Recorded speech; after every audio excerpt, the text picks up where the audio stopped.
we were talking about the fact that it's been 80 years since the first one, which is something that I realized just when I sat in the movie theater before.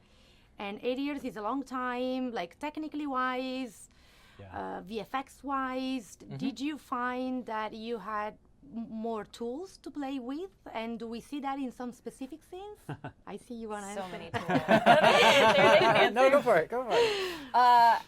Yeah, I would say the first film is so beautiful, and I think the visual landscape of it has become kind of iconic, and so we were like, well, we have to do that plus more. We can't just settle with what they did. And we have so many of the same VFX artists, animators. So many of our crew members worked on the first film, so they've kind of perfected what they did in that first film, and we were like, let's go bigger.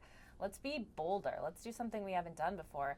We're like, well, what could Vaiana go up against that she hasn't been up against before? And we're like, why not a hurricane? Why not an epic storm? But a storm that's cursed by the gods, so it has all these additional VFX elements in it. And our team was like, challenge accepted. And so they've really just blown it out of the water. Nice. You're welcome. But really and truly, they've done incredible things. There have been times where we've been sitting in VFX and lighting reviews and with our animators where our jaws just drop because we haven't seen anything like what they've managed to put together for us. It's allowed a heightened level of complexity that we weren't able to do a few years ago.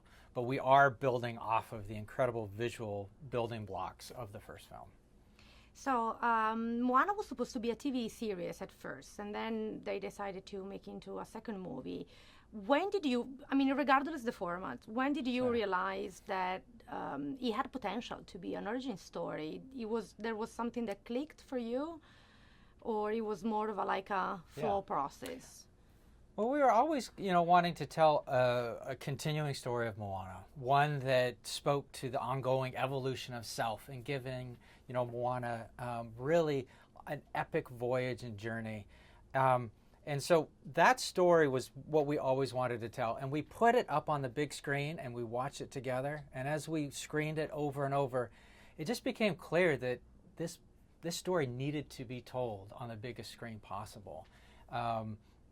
We did have to evolve things so that it could fit in a feature format.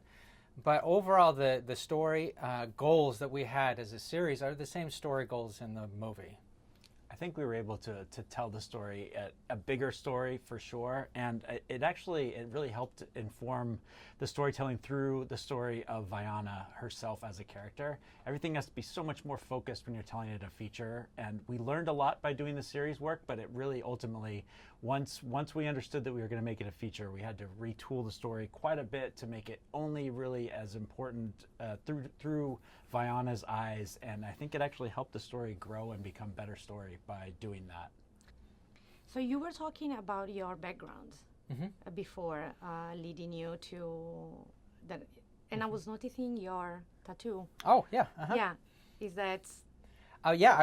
This is a tatau or tattoo that I got in Samoa.